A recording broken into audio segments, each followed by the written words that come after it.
regard to prudential norms, that is income recognition, NPA and classification of the bank assets, and then capital adequacy, disclosing norms. These were the norms which they were implemented with banking sector reforms brought about by the Narasimhan Committee.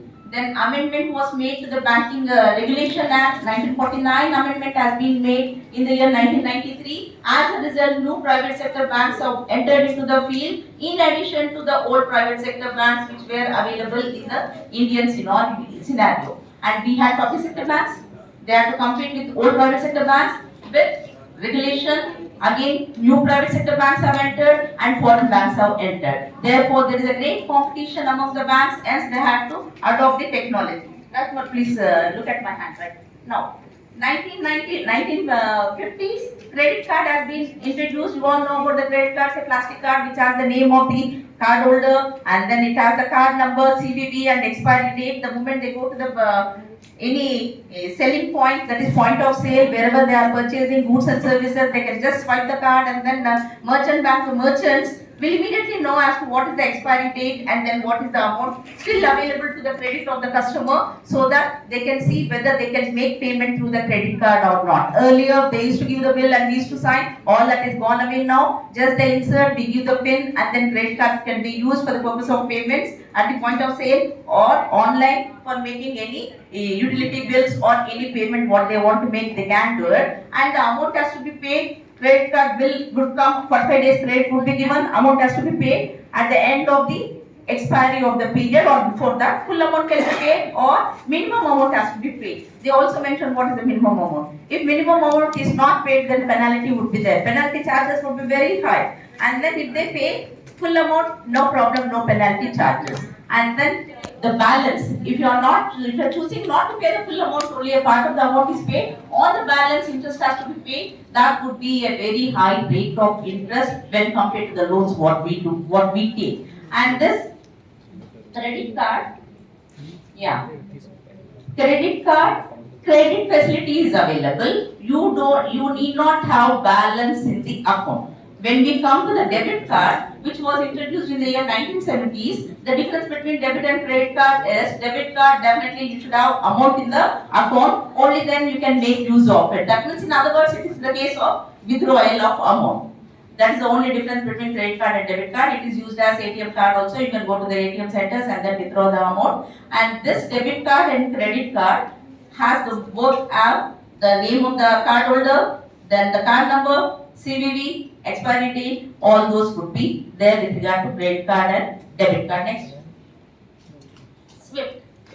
This is Society for Worldwide Interbank Financial Telecommunications. It means that the information, financial information will pass on from one branch to another branch immediately within seconds. It will be passed down. Therefore, the customer, we can go to the any bank branch, make a deposit, withdraw the amount, know the balance statement, update a passbook, all that can be done because of SWIFT. Next.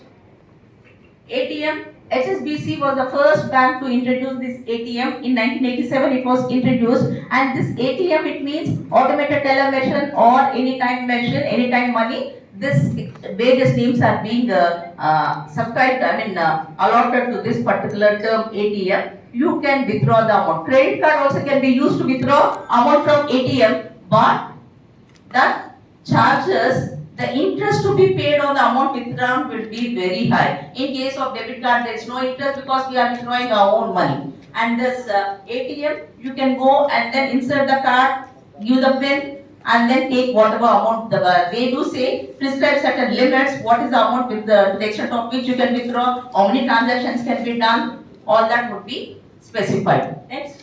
And you can have on-site ATMs and off-site ATM. On-site ATM, it means that it is within the bank branch, on-site, and off-site is not necessarily in the branch, it will be outside the bank branch. And in case you have any problem with these cards, if it is credit card, immediately you give a call to the customer care number of credit card issuer, or in case of ATM or debit card, you have to give a call to the bank which has issued that, so that the problem would be solved immediately and the amount in your account will not be affected. Next please. Equated monthly installments. Here banks are also giving loans housing loans and all that, and the amount which you have to pay will be divided into equal installments over a period of time, which includes both interest as well as the principal amount, and it has to be paid till the final payment is being made. And payment systems, we have two types: paper based, non paper based. Paper based, earlier we used to make use of it, check and demand draft. In case of institutions and all, they don't accept the check, they say get the demand draft from the bank. It means that already you're paid, purchase the demand draft and then given. That is, it's like prepaid.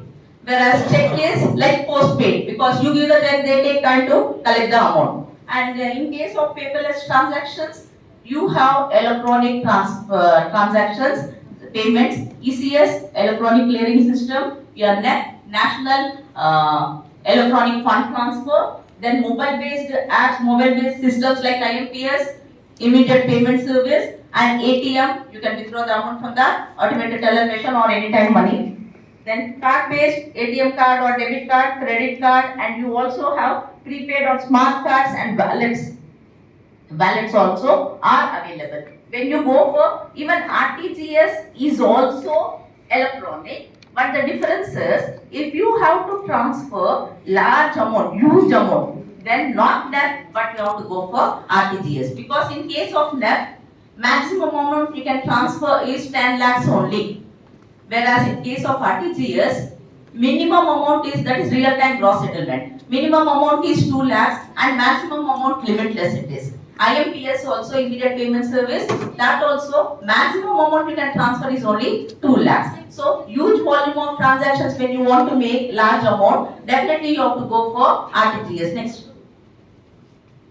Internet banking, we all are experiencing. In 1990 it has been implemented, and we have in India, in consumer base is large. They are tech savvy. They don't have any patience to wait in long queues or go to the bank. They would like to sit at home or in the office and they do the transactions. Therefore, it has become very popular. And with demonetization, maybe in 2016, yes, 2016, if I remember, November, December, May, demonetization has taken place. So with demonetization, n number of persons have shifted from cash-based to electronic mode of payments. Next.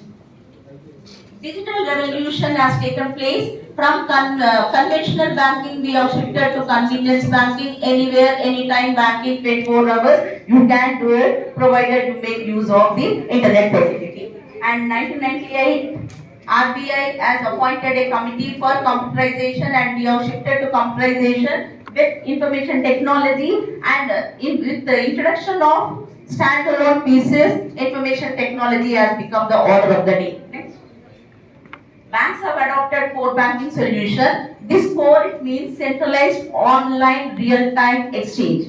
It means that when you are the server of different branches is being connected to the centralized server, so that the moment a transaction takes place at one branch, immediately the information is passed on to immediately electronically, information is available everywhere. Therefore, you can update your passbook, you can withdraw money, you can as well make payments, issue the checks.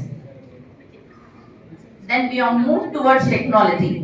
Banking, automation and mechanization, we have gone for MICR, that is magnetic ink character code system, magnetic ink character recording system. This enables you to process the checks, and settlement of checks have become very simple with MICR adoption. And electronic fund transfer has been introduced in 2005. And interconnectivity among bank branches, that is LAN connectivity, so core banking solutions have been adopted, and we have gone for implementation of ATM channel. Your magnetic ink character recognition, if you see the check, we have first 6 digits.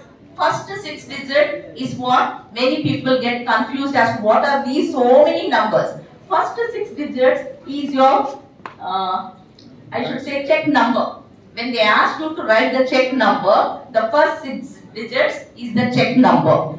Then you have 9 digit, that is magnetic ink character recognition code. It means that it will immediately, everyone, the banks will immediately know from which bank, from which branch it has come. That is MICR. All the images now, earlier when we used to deposit the check for payment, when we used to issue the check, Like post office, they used to sort the letters. Here also checks used to be sorted, which bank, which branch, and all that, and then a person used to go and then they give it. Now, no question of that. What they do is just they scan it, and then through clearing house, they send it electronically, the check image consisting of MICR code. Immediately, the bank which has to pay the amount will know from which bank and which branch, and the amount would be transferred to that particular account. It will not be a problem. And then, yes please, no.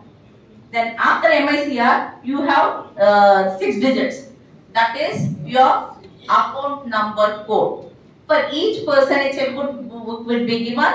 If checkbook is given to me, that is my account code number it is. And then last 2 digits, it is your transaction ID, whether it is a local check. If it is a local check, 9, 10, 11 would be given. Like TCA also gives to our vehicles the numbers from which state and what all that. So if it is local, you have 9, 10, 11. If it is 29, 30, 31 means it is payable at par anywhere, it can be made payment. Next.